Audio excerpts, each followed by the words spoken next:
The 17th of December. "I have no patience with him," observed Scrooge's niece.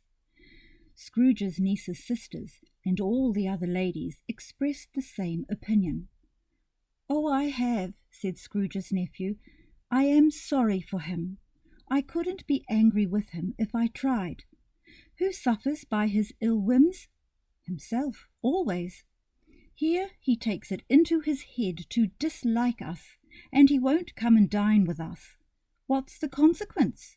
He don't lose much of a dinner." "Indeed, I think he loses a very good dinner," interrupted Scrooge's niece.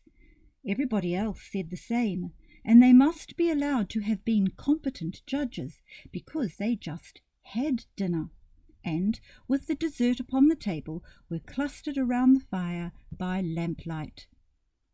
"Well, I am very glad to hear it," said Scrooge's nephew, "because I haven't any faith in these young housekeepers. What do you say, Topper?" Topper had clearly got his eye upon one of Scrooge's niece's sisters, for he answered that a bachelor was a wretched outcast who had no right to express an opinion on the subject, whereat Scrooge's niece's sister, the plump one with the lace tucker, not the one with the roses, blushed.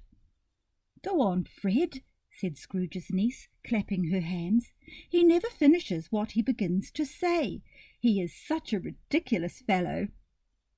Scrooge's nephew revelled in another laugh, and as it was impossible to keep the infection off, though the plump sister tried hard to do it with aromatic vinegar, his example was unanimously followed. "I was only going to say," said Scrooge's nephew, "that the consequence of his taking a dislike to us and not making merry with us is, as I think, that he loses some pleasant moments, which could do him no harm. I am sure he loses pleasanter companions than he can find in his own thoughts, either in his mouldy old office or his dusty chambers. I mean to give him the same chance every year, whether he likes it or not, for I pity him. He may rail at Christmas till he dies, but he can't help thinking better of it. I defy him, if he finds me going there in good temper year after year, and saying, 'Uncle Scrooge, how are you?' If it only puts him in the vein to leave his poor clerk £50, that's something, and I think I shook him yesterday." It was their turn to laugh now at the notion of his shaking Scrooge, but being thoroughly good-natured and not much caring what they laughed at, so that they laughed at any rate, he encouraged them in their merriment and passed the bottle joyously. After tea they had some music, for they were a musical family, and knew what they were about when they sung a glee or catch. I can assure you, especially Topper, who could growl away in the bass like a good one, and never swell the large veins in his forehead or get red in the face over it. Scrooge's niece played well upon the harp, and played among other tunes a simple little air, a mere nothing, you might learn to whistle it in 2 minutes, which had been familiar to the child who fetched Scrooge from the boarding school, as he had been reminded by the ghost of Christmas past. When this strain of music sounded, all the things that ghost had shown him came upon his mind. He softened more and more, and thought that if he could have listened to it often, years ago, he might have cultivated the kindnesses of life for his own happiness with his own hands, without resorting to the sexton's spade that buried Jacob Marley. But they didn't devote the whole evening to music. After a while they played at forfeits, for it is good to be children sometimes, and never but better than at Christmas, when its mighty founder was a child himself. Stop!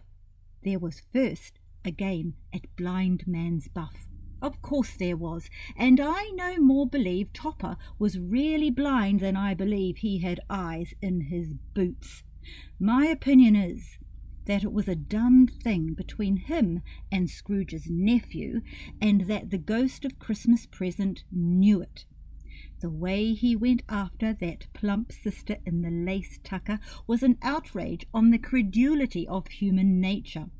Knocking down the fire irons, tumbling over the chairs, bumping up against the piano, smothering himself among the curtains, wherever she went, there went he.